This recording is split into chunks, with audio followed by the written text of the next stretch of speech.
Hello ನಮಸ್ಕಾರ ಸ್ನೇಹಿತರೆ. ಕೊನೆಗೂ ಇಡೀ ಕುಟುಂಬ ಒಂದಾಗಿದೆ. ಮಾನ್ಯತಾ ಕೂಡ ಜೈಲಿಂದ ತಪ್ಪಿಸ್ಕೊಂಡು ಮನೆಗೆ ಬಂದಿದ್ದಾರೆ. ಆದರೆ ನಿಜಕ್ಕೂ ಶಾಕ್ ಆಗ್ತಿರೋದು, ನವದೀಪನ ಸಾಯಿಸಿದ್ದು ಬರೀ ಯಾರು ಅಲ್ಲ, ಕಿಟ್ಟಿ. ಹಾಗಿದ್ರೆ ಕಿಟ್ಟಿ ಸತ್ತ ಕಿಟ್ಟಿ ಕೂಡ ವಾಪಸ್ ಬದುಕಿ ಬಂದೇ ಬಿಟ್ರ. ಕ್ಲೈಮ್ಯಾಕ್ಸ್ನಲ್ಲಿ ಕಿಟ್ಟಿಯ ಎಂಟ್ರಿ ಆಯ್ತಾ, ಏನಾಯ್ತು, ಏನ್ ಕತೆ, ಇದು ಎಲ್ಲವನ್ನ ಕೂಡ ತಿಳ್ಕೋಬೇಕು ಅಂದ್ರೆ ಈಗಲೇ ನಮ್ಮ ಈ ಚಾನಲ್ನ ಸಬ್ಸ್ಕ್ರೈಬ್ ಮಾಡಿ. ಹಾಗೆ ಒಂದು ವಿಡಿಯೋವನ್ನ ಪೂರ್ತಿಯಾಗಿ ನೋಡುವುದನ್ನ ಯಾವುದೇ ಕಾರಣಕ್ಕೂ ಕೂಡ ಮರಿಬೇಡಿ. ಇಲ್ಲಿ ರಾಮಾಚಾರಿ ಮತ್ತೆ ಚಾರು ಮಗುವಿನ ನಾಮಕರಣವಾದ ಆ ಒಂದು ನಾಮಕರಣಕ್ಕೆ ಇಡೀ ಕುಟುಂಬ ಒಂದಾಗಿದೆ. ಇಲ್ಲಿ ನಾಣಾಚಾರ್ಗಳು ಹಾಗೆ ರಾಮಾಚಾರಿ ಅಣ್ಣ ಎಲ್ಲರೂ ಕೂಡ ಮನೆಗೆ ಆಗಮಿಸಿದ್ದಾರೆ. ಈ ಕಡೆ ಜೈಶಂಕರ್ ಅವರಂತೂ ತುಂಬಾನೇ ಖುಷಿಯಾಗಿದ್ದಾರೆ ತನ್ನ ಮೊಮ್ಮಗುವನ್ನ ನೋಡಿದೆ. ಆದ್ರೆ ಆ ಒಂದು ಖುಷಿ ಇದ್ದದ್ದು ಸ್ವಲ್ಪ ಕ್ಷಣ ಮಾತ್ರ. ಅದಕ್ಕೆ ಕಾರಣ ಮಗುವನ್ನೇ ಅಲ್ಲಿ ಕಾಣಿಸ್ತಾ ಇಲ್ಲ. ಮಗು ಕಾಣಿಸ್ತಿರೋದು ನೋಡಿ ಇಡೀ ಮನೆ ಶಾಕ್ ಆಗತ್ತ. ಮಗು ಎಲ್ಲಿ ಹೋಯ್ತು, ತೊಟ್ಲಲ್ಲೇ ಇಲ್ವಲ್ಲ ಅಂತ. ಆದ್ರೆ ಮಗುವನ್ನ ಕಿಡ್ನಾಪ್ ಮಾಡಿಸಲಾಗಿರತ್ತೆ ನವದೀಪ್. ಹಾಗಾಗಿ ಇಲ್ಲಿ ರಾಮಾಚಾರಿ ಚಾರುಗೆ ಕಾಲ್ ಬರುತ್ತೆ, ನಿಮ್ಮ ಮಗು ನನ್ನ ಕೈವಶದಲ್ಲಿದೆ, ನೀವಿಬ್ರು ಇಲ್ಲಿಗೆ ಬಂದ್ರೆ ಮಾತ್ರನೇ ನಿಮ್ಮ ಮಗು ನಿಮ್ಮ ಕೈ ಸೇರೋದು ಅಂತ ಹೇಳ್ತಾರೆ. ಹಾಗಾಗಿ ರಾಮಾಚಾರಿ ಮತ್ತೆ ಚಾರು ಇಬ್ರು ಕೂಡ ನವದೀಪ್ ಇರೋ ಕಡೆ ಹೋಗ್ತಾರೆ. ಅಲ್ಲಿ ಮಗ ನವದೀಪನ್ನ ಹಿಗ್ಗಾಮುಗ್ಗ ಬಾರಿಸ್ತಾರೆ. ಬಟ್ ಅಷ್ಟರಲ್ಲಿ ನವದೀಪ್ ಸಹ ತಪ್ಪಿಸ್ಕೋತಾರೆ. ಬಟ್ ಇಲ್ಲಿ ಅವರ ಮಗ ವಿವೇಕ್ ಅವರ ಕೈಗೆ ಸಿಗ್ತಾರೆ. ಈ ಕಡೆ ವಿವೇಕ್ನ ಹಿಗ್ಗಾಮುಗ್ಗ ಬಾರಿಸ್ತಾರೆ. ತದನಂತರ ಇಲ್ಲಿ ನವದೀಪ್ ಎಲ್ಲಿ ಹೋದ ಅಂತ ಅನ್ಕೊಳ್ಳೋಷ್ಟರಲ್ಲಿ ಹೆದರ್ಕೊಂಡು ಹೋಗಿ ಅಂತ ಚಾರು ಮತ್ತೆ ಚಾರಿ ಅನ್ಕೋತಾರೆ. ಅಷ್ಟರಲ್ಲಿ ರಾಮಾಚಾರಿಗೆ ಒಂದು ಕಾಲ್ ಬರುತ್ತೆ ನವದೀಪಿಂದ. ಎಲ್ಲಿ ಹೋಗಿದ್ಯಾ, ತಪ್ಪಿಸ್ಕೊಂಡು ನಾಚಿಕೆ ಆಗಲ್ವಾ, ಕಣ್ಮುಂದೆ ಫೈಟ್ ಮಾಡಬೇಕು, ಅದನ್ನ ಬಿಟ್ಟು ಬೆನ್ನಿಂದೆ ಫೈಟ್ ಮಾಡ್ತಿದ್ಯಲ್ಲ, ನಿನ್ ಗಂಡ್ಸಲ್ವಾ, ಹಂಗೆ ಹಿಂಗೆ ಅಂತ ಹೇಳಿ ಚಾರಿ ನವದೀಪನ್ನ ರೇಗ್ಸೋಕೆ ಶುರು ಮಾಡ್ಕೋತಾರೆ. ನಾನು ಎಲ್ಲಿರ್ಬೇಕು ಅಲ್ಲೇ ಇದ್ದೀನಿ, ಸರಿಯಾದ ಜಾಗದಲ್ಲೇ ಇದ್ದೀನಿ, ನೀವು ಬರ್ಬೇಕಷ್ಟೇ, ನಾನು ಕರೆಕ್ಟ್ ಆಗಿರೋ ಪ್ಲೇಸಲ್ಲೇ ಇದ್ದೀನಿ ಅಂತ ಹೇಳ್ತಾರೆ. ನಿಮ್ಮ ಮಗ ನಮ್ಮ ಕೈವಶದಲ್ಲಿದ್ದಾನೆ ಅಂದ್ರೆ ಅದಕ್ಕೂ ಮಿಗಿಲಾಗಿ ನಿಮ್ಮ ಮಗಳು ನನ್ನ ಕೈವಶದಲ್ಲಿದ್ದಾಳೆ ಅಂತ ಹೇಳಿ ನವದೀಪ್ ಹೇಳ್ತಾರೆ. ತದನಂತರ ಏನ್ ಮಾತಾಡ್ತಿದ್ಯಾ, ಎಲ್ಲಿದ್ಯಾ ನೀನು, ಎಲ್ಲಿ ಔಸ್ಕೊಂಡಿದ್ಯಾ ಅಂದಾಗ ನಾನು ಔಸ್ಕೊಂಡಿಲ್ಲ ಅಪ್ಪ, ರಾಜರೋಷವಾಗಿ ಎಲ್ಲಿ ಬರಬೇಕು ಅಲ್ಲಿ ಬಂದಿದ್ದೀನಿ ಅಂತ ಹೇಳಿ ವಿಡಿಯೋ ಕಾಲಿಂಗ್ ಅಲ್ಲಿ ತೋರಿಸ್ತಾರೆ.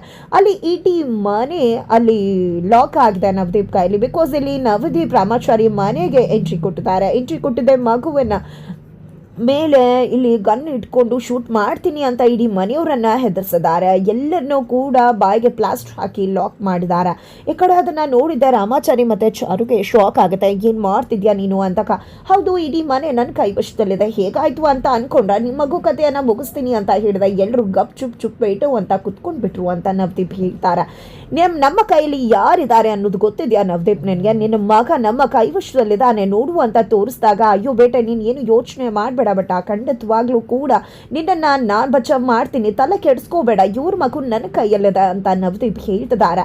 ತದನಂತರ ನೋಡು ನವದೀಪ್, ನಮ್ಮ ಮಗುಗೆ ಏನೂ ಕೂಡ ಆಗಬಾರ್ದು, ಏನಾದರೂ ಆದ್ರೆ ಖಂಡಿತ ನಿನ್ನ ಮಗನ ಕಥೆಯನ್ನೇ ಮುಗಿಸ್ಬಿಡ್ತೀನಿ ಅಂತ ಹೇಳ್ತಿದ್ದಾಗನೇ ಇತ್ತ ಕಡೆ ನವದೀಪ ಒಬ್ಬ ಮನುಷ್ಯನಾಗಿ ನಮ್ದನ್ನ ನಾವು ನೋಡ್ಕೋಬೇಕಾಗತ್ತೆ. ಏನ್ ಮಾಡ್ಕೋತೀಯ ನನ್ನ ಮಗನ, ಏನ್ ಬೇಕಿದ್ರು ಮಾಡ್ಕೋ, ತಲೆನೇ ಕೆಡಿಸ್ಕೊಳ್ಳೋದಿಲ್ಲ ನಾನು ಅಂದಾಗ, ಏನ್ ಡ್ಯಾಡ್ ಮಾತಾಡ್ತಿದ್ಯಾ ನೀನು ಅಂತ ವಿವೇಕ್ ಕೇಳಿದ್ರೆ, ನೋಡು ಬೇಟ ನಿನ್ಗೊಂದು ಕತೆ ಹೇಳ್ತೀನಿ. ಒಂದು ಕೊಳಕ್ ಬಿದ್ಬಿಟ್ಟಿರತ್ತೆ ಒಂದು ಕೋತಿ ಅಂತಾನೆ ಹೇಳ್ಬೋದು. ಕೋತಿ ಕೆಳಗಡೆ ಬಿದ್ದಾಗ ಅದ್ರ ಮಗು ಕೂಡ ಇರುತ್ತೆ, ನೀರು ಬರ್ತಿರುತ್ತೆ, ತೊಡೆ ಮೇಲೆ ಹಾಕೊಳ್ಳುತ್ತೆ, ನಂತರ ಮತ್ತಷ್ಟು ನೀರು ಬಂದಾಗ ಭುಜದ ಮೇಲೆ ಹಾಕೊಳ್ಳುತ್ತೆ, ಮತ್ತೆ ನೀರು ಬರೋಕ್ಕೆ ಶುರು ಮಾಡಿದಾಗ ತಲೆ ಮೇಲೆ ಇಟ್ಕೊಳ್ಳೋಕೆ ಮುಂದಾಗುತ್ತೆ. ಆದರೆ ತಲೆಗೆ ನೀರು ಬರೋಕ್ಕೆ ಶುರು ಮಾಡಿದಾಗ ಖಂಡಿತ ಅದೇ ಮುಳುಗೋಗುತ್ತೆ ಅಂತ ಗೊತ್ತಾದಾಗ ಏನು ಮಾಡುತ್ತೆ, ಆ ಮರಿನ ಕೆಳಗೆ ಹಾಕಿ ತುಳಿದ್ಬಿಟ್ಟು ತಾನು ಬಚಾವ್ ಆಗ್ಬಿಡುತ್ತೆ ಅಂತ ಹೇಳಿ ನವದೀಪ್ ಹೇಳಿದಾಗ, ಏನು ಮಾತಾಡ್ತಿದ್ರ ಡ್ಯಾಡ್, ಹಾಗಿದ್ರೆ ನನ್ನನ್ನು ಬಿಟ್ಟು ನೀವು ಬಚಾವ್ ಆಗಬೇಕು ಅಂತ ಅನ್ಕೊಂಡಿದ್ರ ಅಂದಾಗ, ಹೌದು ನಿಜಕ್ಕೂ ಕೂಡ ನಮಗಿಂತ ಬೇರೆ ಯಾರಾದರೂ ಇಂಪಾರ್ಟೆಂಟ್ ಇದ್ದಾರೆ, ಯಾವತ್ತೂ ಈ ಪ್ರಪಂಚದಲ್ಲಿ ಅವರಷ್ಟೇ ಫಸ್ಟ್ ಇಂಪಾರ್ಟೆಂಟ್, ಅವರ ಪ್ರಾಣ ಮುಖ್ಯವಾಗಿ ಬೇಕಾಗಿರುವುದು ಅಂತ ನವದೀಪ್ ಹೇಳ್ತಾರೆ. ವಿವೇಕ್ ಶಾಕ್ ಆಗ್ಬಿಡ್ತಾರೆ. ತದನಂತರ ನಮ್ಮ ಮಗುಗೆ ಏನು ಮಾಡಬೇಡ ಅಂತ ಹೇಳ್ತಾರೆ. ಏನ್ ಬೇಕು ನಿನ್ಗೆ ಅಂತದಾಗೆ ನವದೀಪ್, ಇಲ್ಲಿ ನಿಮ್ಮ ತಂದೆ ಜೈಶಂಕರ್ ಅವನ ಇಡೀ ಆಸ್ತಿಯನ್ನ ನನ್ನ ಹೆಸರಿಗೆ ಬರ್ದ್ಕೊಡ್ಬೇಕು ಅಂತ ಹೇಳ್ತಿದ್ದಾಗೇನೆ ಈ ಕಡೆ ಜೈಶಂಕರ್ ನಾನು ಬರ್ದ್ಕೊಡ್ತೀನಿ, ನನ್ನ ಮೊಮ್ಮಗಿಗೆ ಏನೂ ಮಾಡಬೇಡ ಅಂತದಾರೆ. ಅಷ್ಟರಲ್ಲಿ ರಾಮಾಚಾರಿ ಚಾರು ಇಬ್ರು ಕೂಡ ಇತ್ತ ಕಡೆ ಹೊರಟು ಬರ್ತಿದ್ದಾರೆ. ಈ ಕಡೆ ನಾರಾಯಣಾಚಾರ್ಯಗಳು ಹೇಳ್ತಿದ್ದಾರೆ, ಜಾನಕಿ ಅಮ್ಮ ಹೇಳ್ತಿದ್ದಾರೆ ಬೇಡ ಸೈನ್ ಮಾಡಬೇಡಿ ಅಂತ ಹೇಳಿ.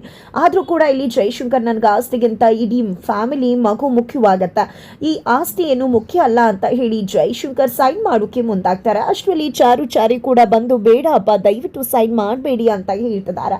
ಅಷ್ಟರಲ್ಲಿ ಅಲ್ಲಿಗೆ ಮಾನ್ಯತಾ ಎಂಟ್ರಿ ಕೊಡ್ತಾರೆ. ಮಾನ್ಯತಾ ಎಂಟ್ರಿ ಕೊಟ್ಟಿದ್ದ ಇಡೀ ಮನೆ ಶಾಕ್ ಆಗದ. ನವದೀಪ ಖಂಡಿತ ಒಳ್ಳೆ ಕೆಲಸನೇ ಮಾಡ್ತಿದ್ಯಾ ಅಂದಾಗ, ಮಾನ್ಯತಾ ಅಜ್ಜಿ ನೀವು ಬಂದ್ಬಿಟ್ರ ಜೈಲಿಂದ ಅಂದಾಗ, ಇಲ್ಲ ಜೈಲಿಂದ ಬರಲಿಲ್ಲ, ಹೊಟ್ಟೆ ನೋವು ಅಂತ ಹಾಸ್ಪಿಟಲಲ್ಲಿ ಅಡ್ಮಿಟ್ ಆಗಿದೆ. ಆದರೆ ಇವ್ರ ಕಥೆ ಎಲ್ಲ ಮುಗಿಸ್ಬೇಕಲ್ವಾ, ಅದೇ ಕಾರಣಕ್ಕೆ ತಪ್ಪಿಸ್ಕೊಂಡು ಇಲ್ಲಿ ತನಕ ಬಂದಿದ್ದೀನಿ. ನನ್ನ ಕಂಠ ಸಾಮಾನ್ಯ ಅಲ್ಲ. ನೀನು ಸೈನ್ ಮಾಡ್ತಿದ್ದಾನೆ ಅಂತ ಮಾತ್ರಕ್ಕೆ ನಂಬ್ಕೊಂಡು ಕೂತ್ಕೊಳ್ಳೋಕ್ಕಾಗೋದಿಲ್ಲ. ನೀನು ಅವ್ನ ಕಡೆ ಗನ್ ಇಟ್ಕೊ, ಮಗುನ ನನ್ನ ಕೈ ಕೊಡು ಅಂತ ಹೇಳಿ ಈ ಕಡೆ ಮಗು ತಗೋತಿದ್ದಾರೆ. ಈ ಕಡೆ ಚಾರು ಇನ್ನೂ ಕೂಡ ನೀನು ಬದಲಾಗಿಲ್ವಮ್ಮ ಅಂತ ಹೇಳಿ ಕೇಳಿದಾಗ, ನಾನು ಬದಲಾಗ್ತೀನಿ ಅಂತಾನೆ ಹೇಳಿದೆ. ಬಟ್ ನೀವು ಯಾರು ಕೂಡ ನಂಬಲಿಲ್ಲ. ಒಂಟಿಯಾಗಿ ಕುತ್ಕೊಂಡು ಏನು ಮಾಡಲಿ ಜೈಲಲ್ಲಿ, ಅದಕ್ಕೋಸ್ಕರನೇ ತೀರ್ಮಾನ ಮಾಡಿಕೊಂಡೆ ಇವ್ರ ಮುಂದೆ ಬದಲಾಗೋದ್ರಲ್ಲಿ ಯಾವುದೇ ಯೂಸ್ ಇಲ್ಲ ಅಂತ ಹೇಳಿ ಮಗುವನ್ನು ಎತ್ಕೋತಾರೆ. ಇತ್ತ ಕಡೆ ನವದೀಪ ಜೈಶಂಕರಿಂದ ಸೈನ್ ಮಾಡಿಸ್ಕೊಂಡೆ ಫುಲ್ ಖುಷಿಯಿಂದ ಆ ಒಂದು ಪೇಪರ್ನ ಇಟ್ಕೊಂಡು ಮಾನ್ಯತಾ ಹತ್ರ ಬರ್ತಿದ್ದಾಗನೇ ಮಾನ್ಯತಾ ಹಿಂಬದಿಯಿಂದ ನವದೀಪ ಹೊಟ್ಟೆಗೆ ಬೆನ್ನಿಗೆ ಚುಚ್ಚು ಬಿಡ್ತಾರೆ. ಇಡೀ ಮನೆ ಶಾಕ್ ಆಗತ್ತೆ. ಈ ಕಡೆ ಮಗುನ ಸೇಫ್ ಜಾಗಕ್ಕೆ ಇಡು ಚಾರು ಅಂತ ಹೇಳಿ ಮಗುನ ಕೊಟ್ಬಿಡ್ತಾರೆ ಮಾನ್ಯತಾ ಚಾರು ಕೈಗೆ. ತದನಂತರ ಇಲ್ಲಿ ನವದೀಪ್ಗೆ ಚುಚ್ಚಿ ಇನ್ನೇನು ಈ ಕಡೆ ನವದೀಪೆ ಮಾನ್ಯತಾ ಗನ್ನನ್ನು ತಗೊಂಡು ಫೈರ್ ಮಾಡಬೇಕು. ಅಷ್ಟರಲ್ಲಿ ಹಿಂಬದಿಯಿಂದ ಯಾರ ಕೈಲಿ ಮಗುನ ಕಿಡ್ನಾಪ್ ಮಾಡಿಸಿದ್ರು ಆ ವ್ಯಕ್ತಿ ಬಂದು ಹಿಂದೆಯಿಂದ ನವದೀಪ್ ತಲೆಗೆ ಹೊಡೆದು ಕೆಳಗಡೆ ಬೀಳಿಸ್ಬಿಡ್ತಾರ. ನಮ್ಮ ಮಗು ಹೆಂಡತಿನ ಕಿಡ್ನಾಪ್ ಮಾಡಿ ಈ ಮಗುನ ಕಿಡ್ನಾಪ್ ಮಾಡು ಹಾಗೆ ಮಾಡಿದ, ಆದರೆ ಈಗ ನನ್ನ ಮಕ್ಕಳು ಹೆಂಡತಿ ಸೇಫ್ ಆಗಿದ್ದಾರೆ, ಹಾಗಾಗಿನೇ ನಾನು ಬಂದು ಇವನಿಗೆ ಸರಿಯಾಗಿ ಪಾಠ ಕಲಿಸ್ದೆ ಅಂತ ವ್ಯಕ್ತಿ ಕೂಡ ಹೇಳ್ತಾರೆ. ತದನಂತರ ಇಲ್ಲಿ ಮಾನ್ಯತಾ ನಿಜಕ್ಕೂ ನಾನು ಬದಲಾಗಿದ್ದೀನಿ ಅಂತ ಹೇಳ್ತಿದ್ದಾರೆ. ಅಷ್ಟರಲ್ಲಿ ಕಿಟ್ಟಿ ಹೆಂಡತಿ ಕೂಡ ಅಲ್ಲಿಗೆ ಎಂಟ್ರಿ ಕೊಡ್ತಾರೆ. ಇಬ್ರು ಕೂಡ ಬದಲಾಗಿದ್ದಾರೆ. ಜೈಲಲ್ಲಿ ಇತ್ಕೊಂಡು ಇದೇ ಬುದ್ಧಿನ ಕಲ್ತ್ಕೊಂಡು ಇರೋಕ್ಕಾಗತ್ತ? ಖಂಡಿತ ನಾನು ಬದಲಾಗ್ಬಿಟ್ಟೆ. ಒಂಟಿತನ ಅನ್ನೋದು ಎಲ್ಲವನ್ನೂ ಕೂಡ ಕಳಿಸ್ಬಿಟ್ಟು ನಾನು ನಿಜವಾಗ್ಲೂ ಜೀವನದಲ್ಲಿ ಎಂಥ ದೊಡ್ಡ ತಪ್ಪು ಮಾಡಿಬಿಟ್ಟೆ. ಒಂದು ಒಳ್ಳೆ ಹೆಂಡತಿ ಆಗಿರಲಿಲ್ಲ, ಮಗಳಿಗೆ ಒಳ್ಳೆ ತಾಯಿ ಆಗಿರಲಿಲ್ಲ, ನಿಜಕ್ಕೂ ದೊಡ್ಡ ತಪ್ಪುಗಳನ್ನೇ ಮಾಡಿದ್ದೀನಿ ನಾನು, ದಯವಿಟ್ಟು ನನ್ನನ್ನು ಕ್ಷಮಿಸ್ಬಿಡಿ ಅಂತ ಕೇಳ್ಕೊತಾರೆ.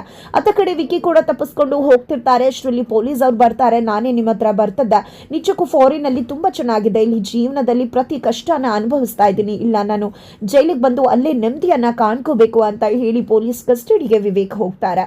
ತದನಂತರ ಇಲ್ಲಿ ಜೈಶಂಕರ ನಿಜಕ್ಕೂ ಕೂಡ ಮಾನ್ಯತಾನ ನೋಡಿ ಬೆಚ್ಚಿ ಬೀಳ್ತಿದ್ದಾರೆ. ನನ್ನ ಮಾನ್ಯತಾ ಬದಲಾಗ್ಬಿಟ್ಲಾ ಅಂತ. ಕೊನೆಗೂ ಇಲ್ಲಿ ನವದೀಪನ ಎಲ್ಲರೂ ಕೂಡ ಹಿಗ್ಗಾಮುಗ ಬಾರಿಸಿದ್ದೆ ಡೋರ್ ಹತ್ರ ಬಿಸಾಡ್ಬಿಡ್ತಾರೆ. ಎಲ್ಲರ ಕೋಪ ಕೂಡ ತೀರಿದೆ. ಪಾಪ ನಮ್ಮ ಕಿಟ್ಟಿ ಇದ್ದಿದ್ರೆ ಅವನ ಕೋಪ ಕೂಡ ತೀರಿಸ್ಕೋಬಹುದಿತ್ತು ಅಂತ ಮುರಾರಿ ಹೇಳ್ತಿದ್ದಾಗನೇ ಮೇಲ್ಗಡೆ ಕಿಟ್ಟಿ ಫೋಟೋ ಕೆಳಗಡೆನ ಮಲ್ಕೊಂಡಿರ್ತಾರೆ ನವದೀಪ್. ಹಾಗಾಗಿ ಫೋಟೋಯಿಂದ ಒಂದು ಗಾಜಿನ ಪೀಸ್ ಬೀಳೋದ್ರ ಮುಖಾಂತರ ಕೊನೆಗೂ ನವದೀಪ್ ಅಂತ್ಯವಾಗುತ್ತೆ. ಕಿಟ್ಟಿನೇ ಬಂದು ನವದೀಪನ ಅಂತ್ಯ ಮಾಡಿದ ಅಂತಾನೆ ಹೇಳ್ಬಹುದು.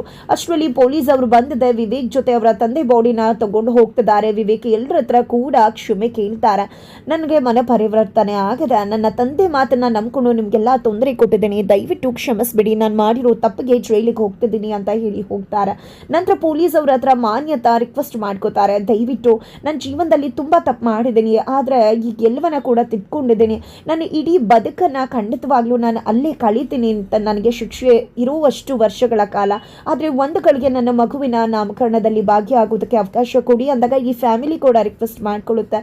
ಸರಿ ಆಯಿತು ಅಂತ ಪೊಲೀಸ್ ಕಸ್ಟಡಿಯಲ್ಲೇ ಇಟ್ಕೊಂಡು ಅವರನ್ನ ಬಿಟ್ಟು ಹೋಗ್ತಾರೆ. ತದನಂತರ ಇಲ್ಲಿ ಜೈಶಂಕರ ಹತ್ರ ಮಾನ್ಯತಾ ಕ್ಷಮೆ ಕೇಳಿದಾಗ, ಖಂಡಿತ ನಿನ್ನ ಕ್ಷಮಿಸೋದು ದೊಡ್ಡ ಗುಣ ಅಲ್ಲ, ಇಡೀ ಮನೆ ಕ್ಷಮಿಸಬೇಕು ಅಂದಾಗ ಇಡೀ ಮನೆ ಕ್ಷಮಿಸುತ್ತೆ.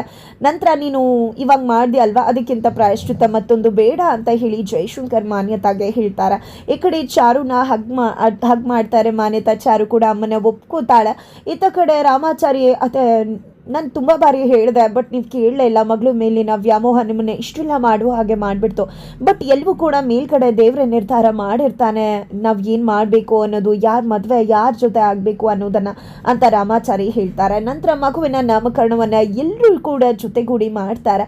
ಈ ಕಡೆ ಜೈಶಂಕರ್ನ ಇಡೀ ಆಸ್ತಿಯನ್ನು ರಾಮಾಚಾರಿಗೆ ಬರ್ಕೊಡ್ತೀನಿ, ಜ್ಞಾನ ಇರೋ ಕಡೆ ಸಂಪಾದನೆ ಇರಲ್ಲ, ಸಂಪಾದನೆ ಇರೋ ಕಡೆ ಜ್ಞಾನ ಇರಲ್ಲ ಅಂತಾರೆ.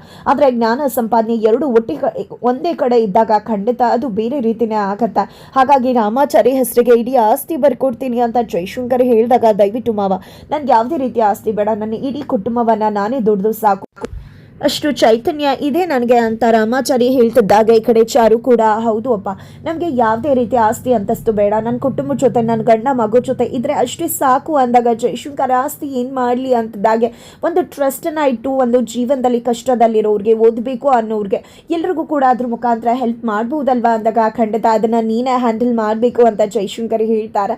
ನಂತರ ಇಲ್ಲಿ ಆಶ್ರಮ ಕಟ್ಟಿರ್ತೀರ ಅಲ್ವಾ, ನಾನು ಶಿಕ್ಷೆ ಮುಗಿಸ್ಕೊಂಡು ಬಂದಮೇಲೆ ಅವ್ರ ಸೇವೆ ಮಾಡ್ಕೊಂಡು ಕಾಲ ಕಳಿತೀನಿ ಅಂತ ಹೇಳಿ ಕಿಟ್ಟಿ ಹೆಂಡತಿ ಹೇಳಿದ್ರೆ ಮಾನ್ಯತಾ ಕೂಡ ಅದನ್ನೇ ಹೇಳ್ತಾರೆ.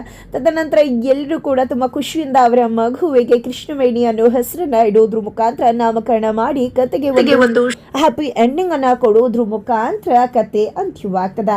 ಹಾಗಿದ್ರೆ ಖಂಡಿತವಾಗ್ಲೂ ಈ ಒಂದು ಜೋಡಿಯನ್ನ ಮತ್ತೆ ನಾವು ಮುಂದಿನ ಬೇರೆ ಒಂದು ಸೀರಿಯಲ್ ಅಲ್ಲಿ ನೋಡೋಕ್ಕಾಗತ್ತಾ? ತುಂಬಾನೇ ಮಿಸ್ ಮಾಡ್ಕೋತೀವಿ ಮುಂದೆ ಅಂತಾನೆ ಹೇಳ್ಬೋದು. ಹಾಗಿದ್ರೆ ಖಂಡಿತವಾಗ್ಲೂ ಈ ಒಂದು ಸೀರಿಯಲ್ನ ಕ್ಲೈಮ್ಯಾಕ್ಸ್ ಸಂಚಿಕೆ ಮುಕ್ತಾಯವಾಗಿದೆ.